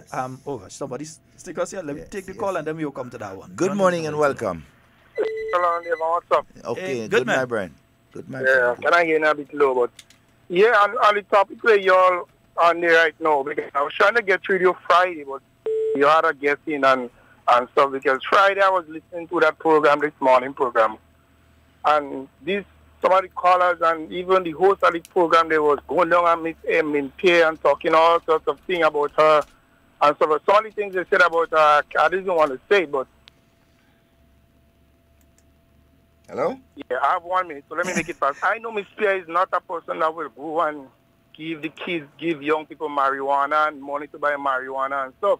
And those are the things they were saying about Miss Pierre, but I'm going to tell them, better they call on radio station and say these things about her, because if me and them end up in a one-on-one and I hear them saying this thing is going to be different, because Miss Pierre is a loving lady and she don't really, I know she won't go down them kind of road. So as this song saying, if you don't have nothing good to say about somebody, just shut up. All right, my brother. They need to listen to this song. I'm telling you. I'm very angry with these people and them, because Miss Pierre is not this type of person. Exactly. Have a nice day. So true, my friend.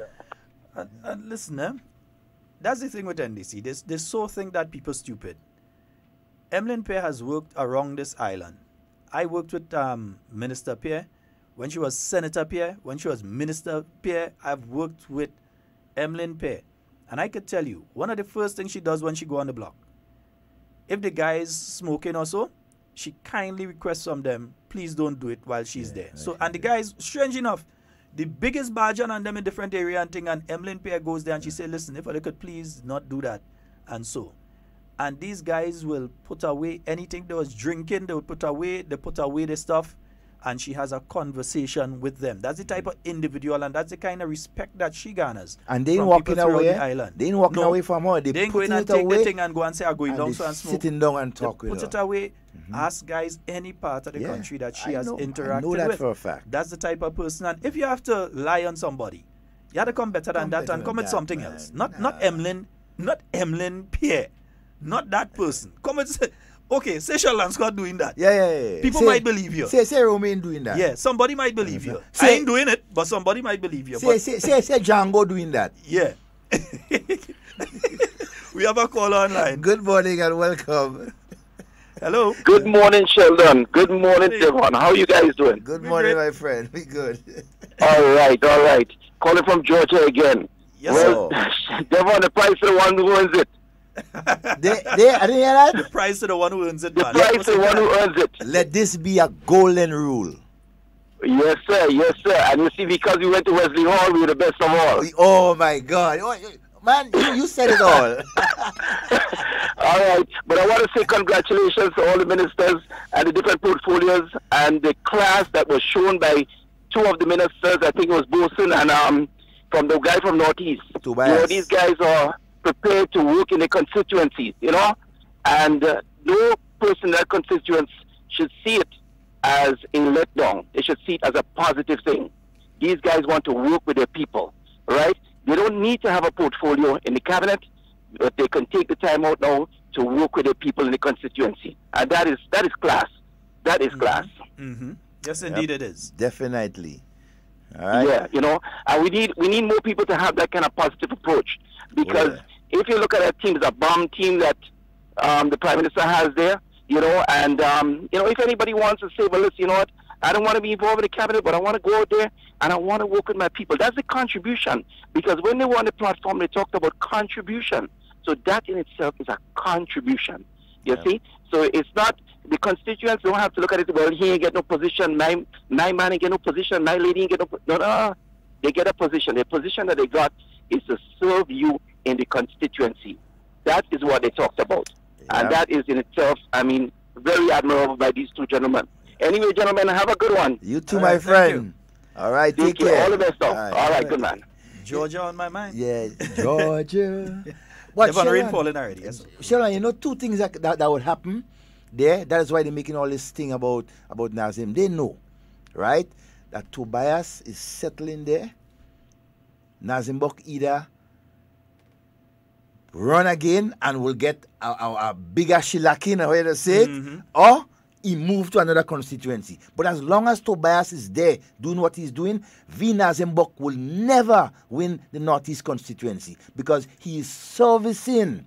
That's what Tobias is doing. He's servicing the constituency, right, to the whims and fancy of the constituents. But you see, that's just the thing too.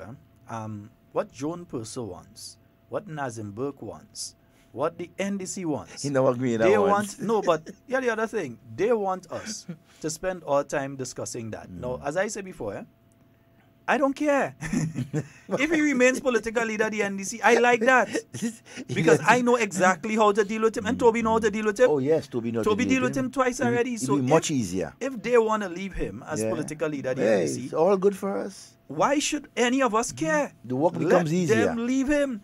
If all of them want to leave all of their failed candidates there again to get number 3, no problem. I have no issue with that. That is the internal thing. But don't continue calling our people needy and greedy. Yes. Yeah? Don't continue doing that. Because they're calling people needy and greedy, and then they run all over the tongue and saying George sharing out hamper the night before election. Yeah. You understand? Sharing out hamper for roads. Feel like I can't call place and people name. And all over the constituency. And Ozzy? And then going on television and radio and trying to belittle Brenda and try to make excuses. Want to cuss out Brenda like if in the fish market. Excuses for the lacking your guts. Not the present fish market. Is that the fish market from back in the 1970s or somewhere? But you can remember where that was? That fish market was, right?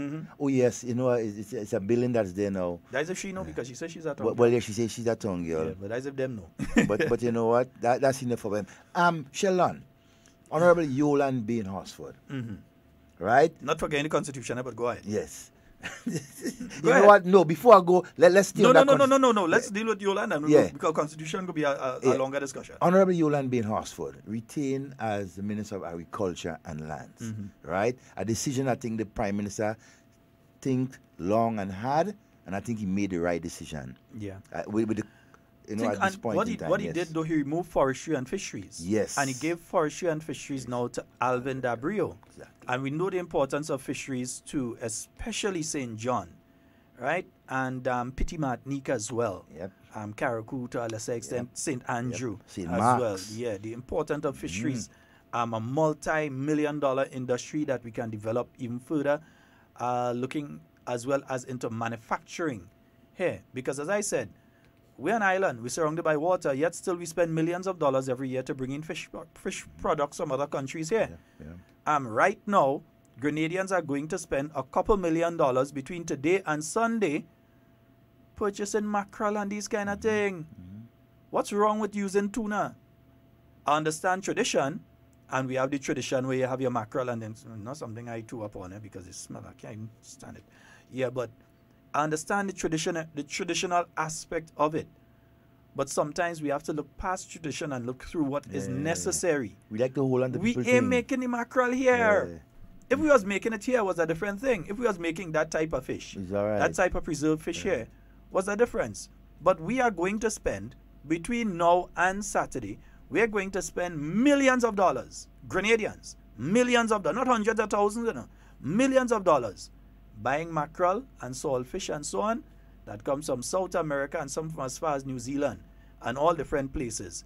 When we have fishermen going out and catch fish every day here, we wouldn't go to the market and say, well, look, instead of using the mackerel this time, let me go and buy some tuna, let me go and buy some hine, let me cook some local, something that a Grenadian went out into the water and caught, and the money is staying in the Grenadian economy. No, and that goes back to what Juma and Nedra and the others on the live have been saying, and Devon has been saying. It's the mindset, the change in the mindset. Because yes, you could have the mackerel, but the money leaves Grenada. Leaves Grenada. Or you could have the tuna, the local tuna. When I say tuna, I ain't talking about tuna in can. Talking about the local tuna. That right now, if they could get that in Japan, they'd be so happy to get that tuna from Grenada and so on. Because high quality. Fresh. And you get that fresh right here in Grenada and the ladies in the fish market make our money. That's much right better. now, the All people the who money making stay that in money Grenada. on some boat outside of America You right don't- you now, don't or even know somewhere them. down New Zealand or someplace making the money. Yeah, we can do it here. We can do it better. And if we don't start to change that mindset and that concept, and that's why I'm glad to see people with an open mind, like Alvin Dabrio there in forestry and fisheries, or Yolan being Hosford in agriculture, because they have that open mindset. Yeah. And you know what is interesting with Honorable Yolan being Hosford, right? She's from St. Andrews, the basically as we call the bread basket, right? And right around her is agriculture. She wake up in the morning is agriculture. The livelihood of the people of St. Andrews is agriculture. Boss You man, understand? after 4 in the morning, you see man heading to the garden. You know? That's my point. You After 4 understand? in the morning, I don't know how some of these men don't see. They go in the garden after 4 in the morning. So she understands, and then for the last couple of as Minister of Agriculture in the last cabinet, she has been doing a lot of reorganization, new incentives bringing in. You understand? She has been turning the Ministry of Agriculture, well, not upside down, but a change around, a new mindset as to how we do things in agriculture. And that is important. That is so very important. The same way that Honorable Nicholas Steele has come with that mindset in relation health. to health and so on. And we didn't even speak about Pedro and Ministry and, of Foreign Affairs. And Labour. Because the thing is, I wasn't seeing the Labour. Yeah, that but one catch me off guard. Catch me off guard. I thought that still be Oliver. That one catch me off guard. But I understand the concept though of No, that but doctrine, I totally understand the concept. It's a perfect fit. Kindra expected. Carriacou and Petit Martinique Affairs, Minister of Legal Affairs, a young lawyer. That's very interesting as Very, well. That very one's a good placement. A Young a different mindset to legal affairs. Yeah, looking at technology and all these things. Yeah. So I understand that one perfectly. Senator Nolan Cox in the Ministry of Youth, a young person. I'm surprised, but again, it's understanding young people. Totally understandable. Yeah, but again, it's the change in mindset. Yeah, it's a change in mindset. You know what I like about Carriacou Feast Food? Carriacou Feast Food is nearly 100% out of Carriacou. Yes. Because when they're making cuckoo, it's corn that somebody grow in Carriacou, and they go and they grind and thing, and they come and you make your corn and thing there. The fruits and vegetables are grown there. The chicken is, well, at least long time. It used to be the local chicken, and they had to move back to that as well in Carriacou. That it was the local homegrown Carriacou chicken that they would use. So when you had the fed food in Carriacou, it is nearly a totally local pot. There ain't nothing coming from the States and thing inside there. Well, no, you're wrong. The only thing that come in from outside is a pot. No, it's a pot. But nah, don't be too sure, you know. You cooking in bash and thing too. Well, yes, well, the only thing coming from overseas is the person to eat it. The amount of person sees. But that in itself is an example to us of how we need to move. I'm still trying to figure out where the mackerel thing come from. I'm still trying to understand where the mackerel thing come from. But we need to get to that point. And it costing us a lot. It costing us so much. Millions. I mean, it was a friend of mine. He was doing some research. He's not from Grenada. He's from the U.S. actually. He was doing some research in the Caribbean region. And I was arguing with him. He was telling me Grenada brings in X amount of millions of dollars of fish on a yearly basis. And I was arguing with him. Man, what stupidness you're talking? Grenada, we have how much boat and thing does go out and people buying fish. We don't have enough. Until he said, Sheldon, we're talking about the processed fish now. So we're talking about the tuna and the sardines and all of these things. And then I sat there and said, wait now, you know, the man talking the truth. Specialized now. Those types of seafood. I could understand something like shrimp that you can't get. But is shrimp really necessary to our diet that we have to spend millions of dollars to bring that in? We have a shrimp farm coming up in Grenada, so just now we have to buy from outside. We should have enough to supply the local market as well as the international market from St. Mark. But then you have to look at these things. How can we keep as much of our local thing? So you understand when the Prime Minister constructed that cabinet? Yeah, he didn't just take two pieces of board and knock it together. He come with a specific plan and thoughts of how you're going to move forward. Yeah, petrodollars going to be coming in. How are you going to make sure that filters down to each and every Grenadian at all levels and different ways? Yeah?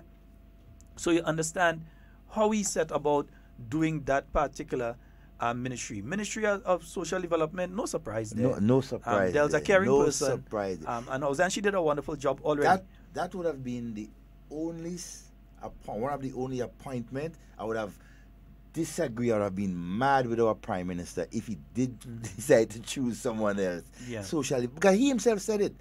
You need someone there who has a heart for people, who understand, right, how the average person feels and thinks, right, when they are vulnerable. And you know, it's just... Minister Gregory Bowen, Yes. Minister for Infrastructure. You know, usually it used to be Ministry of Works. Yeah. But now it's Minister for Infrastructural Development, Public Utilities. Implementation. Right? Energy, transport, and implementation. And I think implementation has finally found where it's supposed to be. Where it's supposed to be. That's the in my mind. Because implementation works along the lines like this. Implementation deals with, for instance, Ministry of Works is going to do a road in the Grand Anse area. Now they're going to do that road, and NOASA also has a project where they want to do some pipeline that lie under that road. So Ministry of Works they send their crew and they do the road and it's nice and paved. And then 3 months later, you see NOASA come with some big thing and they cut the same road that just do. And they come and they fix the pipe. And much needed pipe, we not saying it's not needed. Much needed pipe.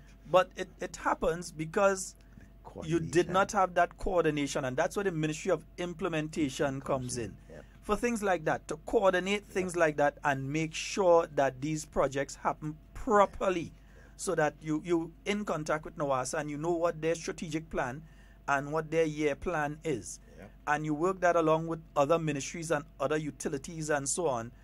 Even people like Grenlec and so on, they may have something that they're going to do, a project that they're going to do.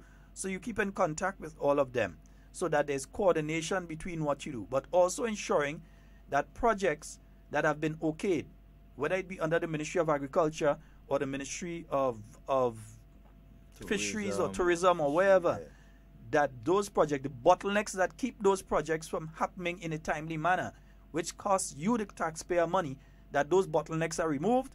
So that those sometimes it's a simple thing as a signature on a piece of paper. Yes. That's sitting on somebody in the ministry desk. Just a signature.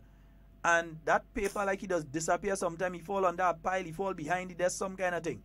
But just a signature on that could end up costing you sometime $200,000 because a project cannot move forward until it has that signature on the document, and somebody just doesn't find it important to sign that one. That's where the Ministry of Implementation comes in, to make sure that that connectivity, takes place, so that all of this. So, Honorable Gregory Bowen, your hands full. Something is off here. I'm trying to see what it is. Right now, I realize that we're broadcasting on one channel. So let me see what's going on here, Devon, and then we'll come right back with some more hard talk for you. What you come here for? What you come here for? What you come here? What you come here? What you come here for? All we want is unity and peace. Hey, in the party, we don't have to live like peace. No, no, no. All we want is unity and peace. Hey, in the party, we don't have to live like peace. No, no, no.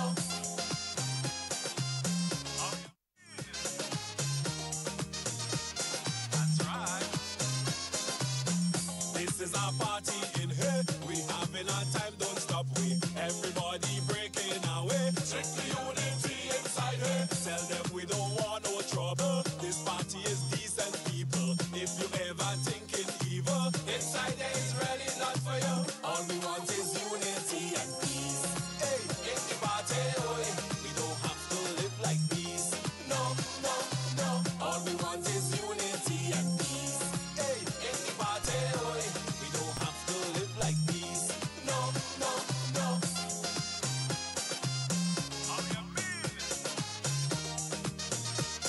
That's right. You dress and you ready to party. Look, you have a knife from your belly. Rude boy that is plain enough to see. You come here to kill somebody. It's time that you stop that nonsense. We come here to enjoy ourselves. Leave hatred right there on top the shelf. This party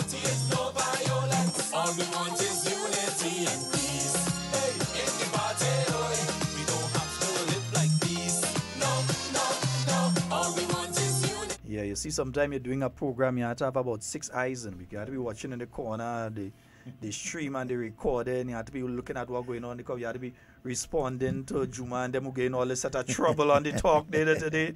Yeah. Yeah, she had the blood in her, man. That is the family blood, the Callis blood and the Mark blood in her. Yeah. But you know, the next thing is this, we're quickly running out of time actually for the program today, so let's get into this one.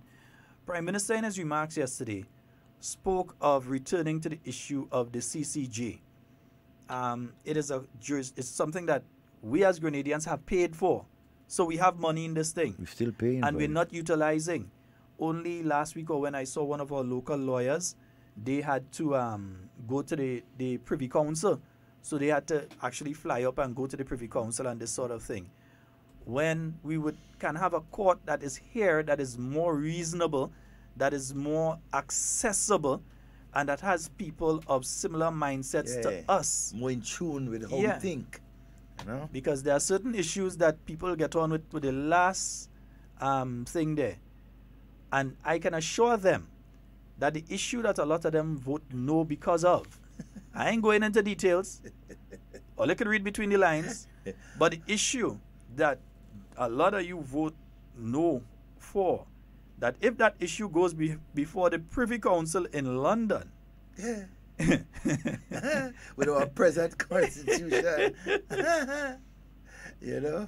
Yeah, it's going to be. But you know, Sheldon, we had warned them about this whole constitutional reform thing. Yeah. Because we knew since back then that these guys would not be able to win a seat. You understand? So when the idea came up of the constitutional reform and the proportional representation and a seat for the opposition, I mean, it was something that wisdom, right? If these guys had the wisdom, they would have seat. And so now they would not have been talking about NDC not being represented in Parliament. It's you guys doing. You guys told the people of Grenada to vote no on all fronts. All. They didn't give the people a chance to look through and to think of what they're voting. But you went on that blistering campaign, right? Took no down the road, and now what? The country is suffering. No, the country tell them no. They say practice to say no, so the people Yes, say no. Right. yes. And they was practicing well good too, eh? Mm-hmm. Yeah, well good. So, hey. Yes, indeed. 4407377. That's 4407377. Now, the Prime Minister made those statements, and it would seem as though the possibilities that we will be moving back towards another constitutional reform Correct process. Move. Good move. Even if it's just on one issue at a time, so that people have enough time to absorb. I think especially when it comes to the issue of like leader of the opposition now, when it comes to one or two of the other issues that were raised there, I think that fixed date for election, and so I think that the mindset of a lot of individuals has changed in relation to those things. I think that they are now gaining a clearer understanding of that, and it will not be, I don't think it should be a situation again where you allow a pile of issues onto the ballot to cloud people and just decide, okay, I'm just going to vote no against everything. No. That it could be, maybe you do it in sections, so you have one at a particular point in time or two particular bills, then you come a little later on with two other bills again, and that sort of thing.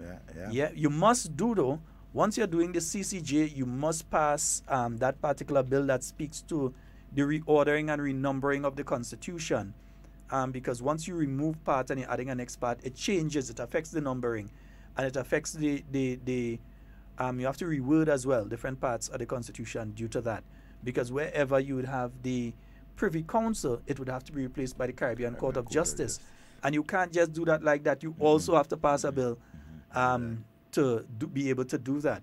So I think the issue of constitutional reform is coming up again. So very important. Yeah, we have a caller. Good morning and welcome. Hi, good morning, Sheldon Devon. Morning. Something on to find out. That event yesterday at the stadium, was it a national event? Yeah, or it should have been a national event? It is a national event. It's the swearing of the cabinet of Grenada. I got the program and lady and the program, I realized Mr. Randolph was over there.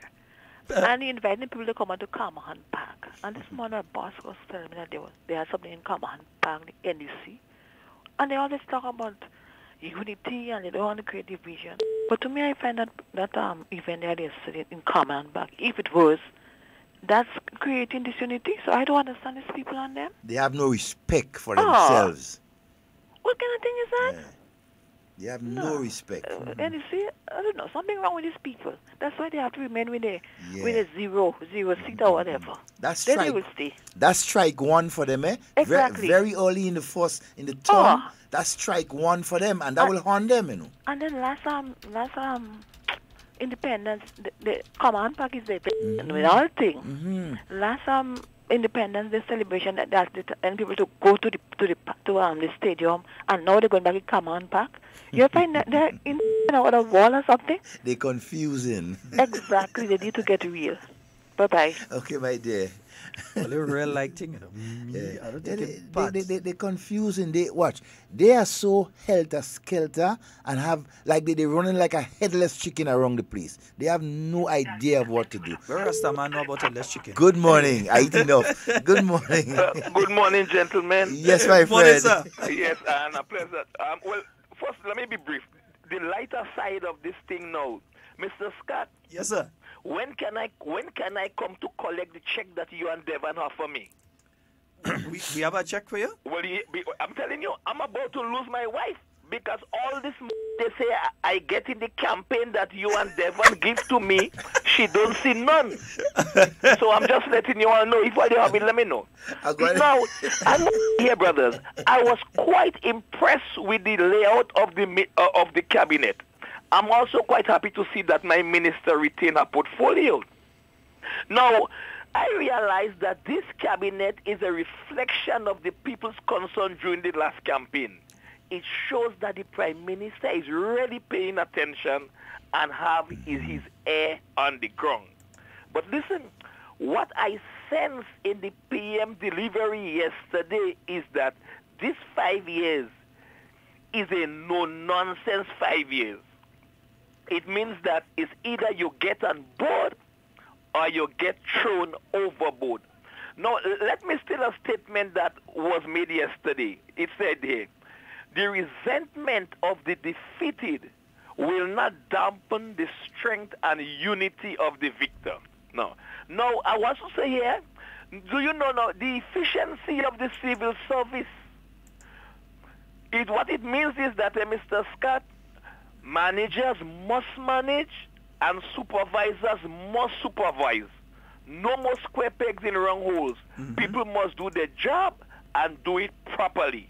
Now, I must say the Prime Minister talk about health yesterday, and he said, no, we have to start with our schools.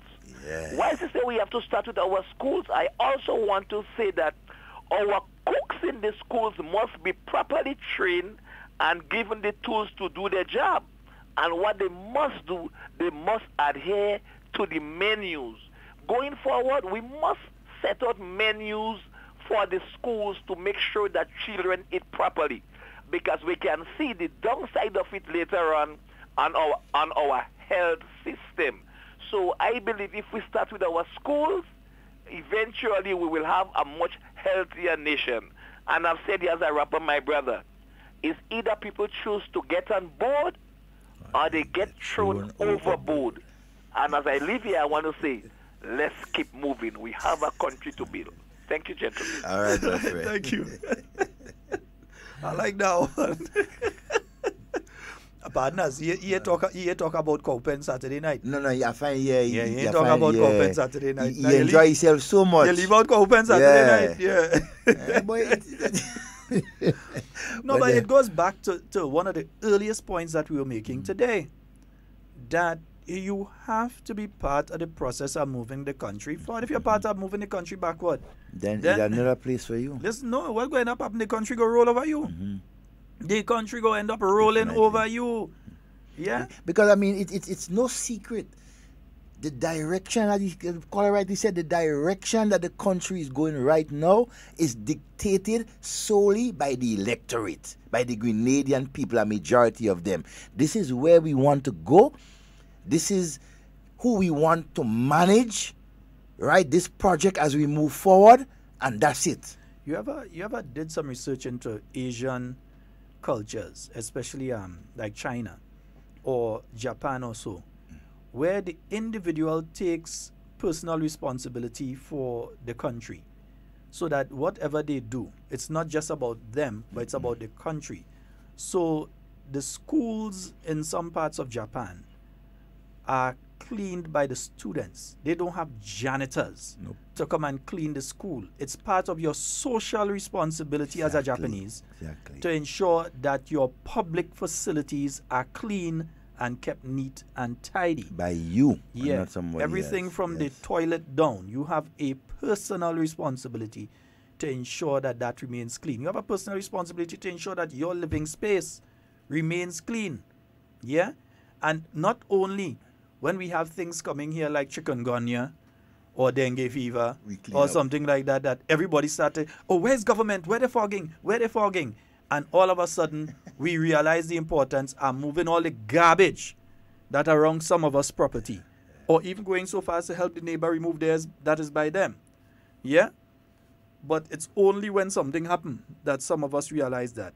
Like, we only get that social, nationalistic sense, that social responsibility when we are faced with imminent danger.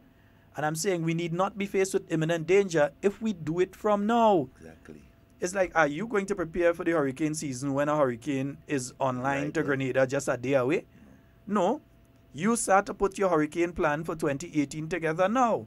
You start to ensure that all of the, you start to put aside whatever you can, food stuff that you know will last for a certain period of time, and so you start to put together a plan. You start to ensure that you, if somebody's sending a barrel for you, you get your batteries and your solar power, this and your solar power, that you have those things in place, because from what I'm seeing, they say this year ain't going to be as easy as last year, and last year wasn't easy. We had some hurricanes that suck out the water from oceans, and they're saying that this year is going to be just as difficult. So we have a responsibility to prepare, and not just when things are upon us, but from now. Hence how Prime Minister has done the ministries. Yeah, that reordering of the ministries and how they are constructed. And you can see that some serious thought has been put into that. The needs of the people is what the Prime Minister is studying. Yeah. You know? Somebody's asking, do students here still clean the class after school? We did that in SJ, St. Joseph's Convent, St. George. We were scheduled. I am not sure if that happens. I don't know. I don't think so. I know there are cleaners for nearly everything here. We used to do it from Wesley Hall. When we was in Wesley Hall in the park on our evenings, and so before we go on the mornings, the classroom has to be cleaned by the students. When I was a child, we had that responsibility as a house. So this house would clean the schoolyard and so on this day or this week or whatever, and the other one would clean on this day, this week, and so ever. That personal responsibility is something that a lot of us lack. Bits of paper, remember that? Yeah. Good morning and welcome. Hello, good morning. Sound like the bus terminus. Good morning. Hello, good morning. I'm going to tell you the bus terminus. Good morning, Cami. How you all doing? Oh, we fine. Hearing your voice now, we good. Sheldon, we have something where you must come and collect it. Oh, God, is it Good time? morning to everybody. Morning to Patty and Matthew in Canada. Mr. Watts, Ringo, Mr. Deputina, and everybody out there. Patty and Cox, I wish you, all the wish them safe. Yes. And Sheldon and Devon, my portfolio, I in charge of the terminal. Yes, baby, I like that. That is my portfolio. Yes, I like that. The bus terminal, I'm in charge of the terminal, man. Head honcho in the terminal. I want to satisfy with everybody what portfolio they get, what the plan is up for them, and I know they're going to do what they have to do for the people. I know they're going to serve well, you know. The young people, that is my most concern. I know they're going to work for the young people because the young people come out and vote, and I know they will not disappoint them. Oh, no. You understand? No, not at all. So don't forget, Mr. Scott, you got something here Yes, ma'am. to collect, and it's time you come and pick it up. Okay, I'll take and to picture all of your my place. friends in America, Canada, England, have a nice Easter. Everybody. All right, my love. Have a nice day and pass and collect the stuff. Yes, ma'am. All right, Mr. Watts and his wife, everybody, have a good Easter. Bye-bye. All right. Yeah. So you see, yes, passing by Kami is an event. Passing by Kami is not just an act. I can't just pass and just collect something and go. At that time, I could pass and sit down and lime a little bit by Kami. So it's an event. And I know we forgot a portfolio to mention. Camille Scott. Yeah. You understand? Proprietor and the Minister of Bus Terminal. Minister of the Bus Terminal. Can't stop that. Eggy's all you have to watch it, you know. You understand? You have to watch it because she have real security now too, eh? Fluffy and them fellas and them there, and you know all they can't go through that. Minister of the Bus Terminus. Yes, indeed. Folks, we're getting pretty close to closing time. Close. Pretty close. Ooh, It's there. Who will have to be our final caller? Good morning. Morning. Yes, Morning. my friend. Good How you morning. doing? Hey, quite fine. Sheldon. Yes, sir. And Van. Yes, boss. Well, Van, when you tell me your name, Van, you know who called. I know, it's only few people that call me so. Tempe in the house. Well, I'm calling to congratulate all of us. Yes, Definitely. yes. On our victory, because I didn't call you all yet. And the thing about it, we just don't stop moving. No, we can't. We cannot stop moving, and we have to work now and before we have to work harder. And I tell you, Shirley, my thing on my front on my van, they ain't moving until next couple months. It's only moving until the next campaign come. Oh, Lord. You understand? If I have to repeat, easy. it's going to stay there. You understand? So the thing about it, we feel happy, we feel satisfied, and we're going to work, and we're going to make sure definitely we work to build this country ours. You understand? Yes, we're not doing like balance them who don't want to come on board, who don't want to support us, who don't want to work with us. Forget them, because the thing about it, we don't need the opposition, definitely. If we get a good opposition, fine. But we don't need them because we did them twice before without them, and we could always continue without them. And I figure, to me, an opposition is pure trouble. Pure trouble. We could work very, very good without the opposition. Just the people and the people we put in government, that we work together and build this country. And I feel satisfied with what we have, and we're going to work with what we have, and we're going to take Grenada forward with what we have. Right, brother? All right, my friend. Right. Yeah, man. All right, thank you. Master Chef. Hey, that's a bad chef there you're talking Yes, to there, man. indeed. And Devon, that's all the time we have for today. Yes, We had to run. yes. We had to go, but I had to stay and take a call because I will get in trouble if I Yeah. This time, and I had to stay. I keeping him here. I had to stay. So call. I stay in and take my call. All right, nice. It's been a folks. wonderful morning. Yes, a wonderful, wonderful one. The day after the swearing in, Yes. believe me, I just love how that has been constructed. Yes. And for those of you that have been having a little problem listening via 97.5, it's due to no fault of the station or this station. There's a problem with the service provider. We provide the link via internet. There's a problem with that, and 97.5 have done their very best to ensure that they still are able to bring the program to you. Probably that issue should be sorted out pretty soon. I know there's an internet problem island-wide with Digicel. There seem to be one in specific areas with Flow as well. So we're hoping that that is sorted out sometime within the next 24 hours. All right. That's all the time we have for Hard Talk today. It's been wonderful being here with you. I'd like to thank all of the stations for being here, all of the callers, those of you that got through, those of you that didn't get through. And those of you online. Yeah, those of you online on the live and who are listening and watching via YouTube and so on. We say thank you to each and every one of you. We thank you for your contribution to today's program and to Hard Talk in general. Right? That's all the time we have for today. And whatever you say and do it safe and secure. We want to be speaking to and with you. And not about you. And we are out of here. Peace out.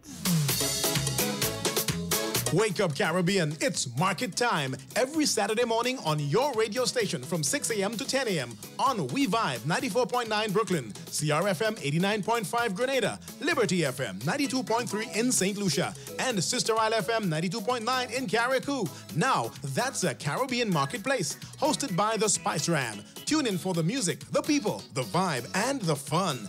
Market time, it's our time on this station every Saturday from 6 to 10 a.m.